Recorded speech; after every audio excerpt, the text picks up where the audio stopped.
New at 10. This is not the only crime of its kind in Paradise Valley.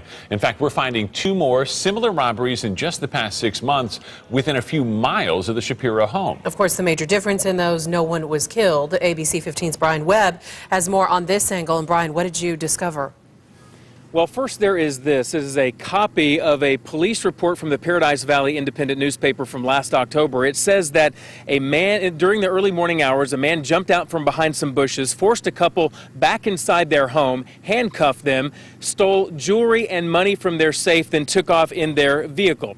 Okay, so now we move on to another similar crime 1 month earlier, about 30 blocks away. This home on Rose Lane. A PV resident woke up in the early morning hours to find two men inside his house. They tied him up in bed sheets, put a pillowcase over his head, stole money and jewelry, and took off in his Mercedes. So two similar crimes with what seems to be some possible similarities to the Shapiro murders. At this point, they are not officially connected in any way.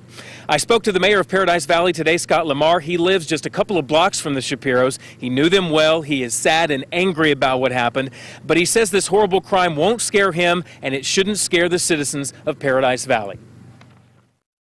Any community can have a random event of violence. I'm abhorred by it, but I don't want it to be the defining vision of Paradise Valley. We live in a safe community.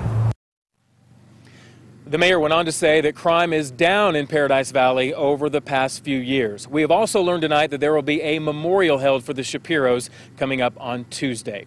Live in Paradise Valley, I'm Brian Webb, ABC 15 News. Yeah, it's hard not to be concerned when you hear all those similarities of those cases. Brian, thank you for that. I know we'll continue to press for answers in this Paradise Valley murder mystery. So count on ABC 15 and ABC15.com, as always, for these up-to-the-minute developments.